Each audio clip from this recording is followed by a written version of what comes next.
So we finally decoded the message and here it is. But before we speak anymore on that, let's actually go over the obvious, because I feel it allows us to paint a better picture as to what the story of this new game could possibly be. And the more we have right, the more we're actually able to debunk some theories. So let's get right into it. This image on screen makes it seem like the relay is being constructed. And there are a few reasons for that. The first and foremost is, it doesn't actually look like it's being rebuilt from something that was destroyed or broken. If you actually zoom in, it primarily resembles something that is being built from the ground up.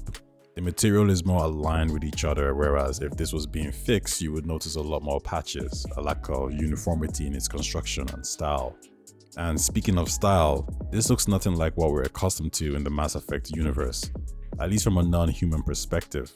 The relays have been around for thousands of years and they're very alien in their construction because it was built by the Reapers eons ago.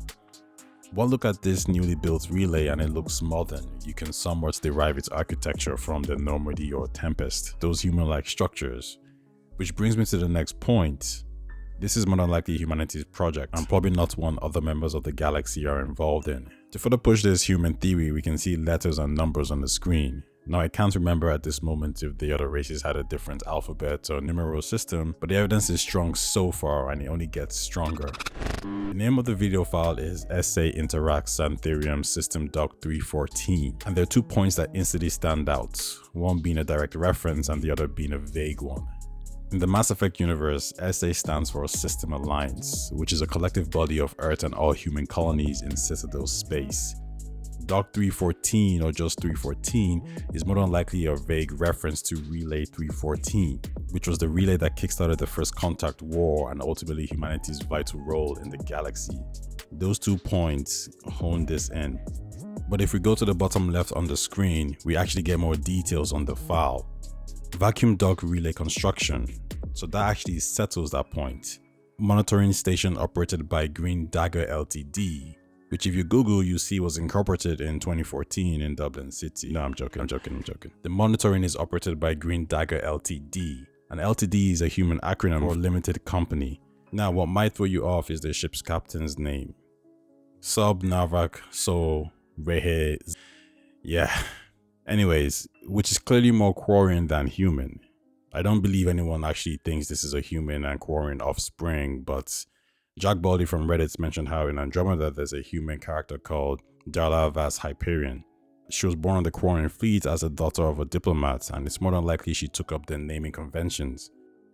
So if we take that story and flip it, it's possible Jones is a Quarian who could be the son or daughter to a Quarian diplomat who maybe identifies more with human culture than Quarians after living with humans for so long. But I think the answer is actually simpler than that. I'm more inclined to believe that after the war, the last stand, Krogans, Asaris, Turians, Quarians were stranded on Earth with their relays destroyed. They had no choice but to call Earth home, and when you assimilate, you pick up habits and traits of the host planet. Eventually you become more human in your mannerisms and demeanor, and there's just a strong possibility also that she's married or just took on her partner's name. The next point I'm going to bring up is MR7, which you can see at the foreground. This could literally mean anything, but it more than likely stands for Mass Relay 7, which more than likely means there are 6 other relays that are being or have been built. So let's actually talk about the timeline. There's some back and forth about this, with some groups saying they think the game takes place in 2190, which is very short. I was more of the idea this game will be set in the future, a couple of 100 years or so, but the truth is, with it being so short, there's a high chance you could actually see most of your old crew again if they're still around. And you could also be Shepard again, to be honest. I always felt a post-Reaper game was a great idea. There's just so much potential with factions and corporations. But the main focus here is that audio. Exactly. The Council will be furious. Although they should know by now not to underestimate human defiance. How did we miss this? My thinking here is humanity is causing trouble again. The question is, what exactly are they doing? It's clearly not for selfish reasons, as Liara Stone doesn't seem to indicate that. What we do know is the person she's talking to might be a Geth. But regardless, humanity is doing something that's controversial. Could be bringing back a Reaper for whatever reason, building more relays when it's clearly stated they can't.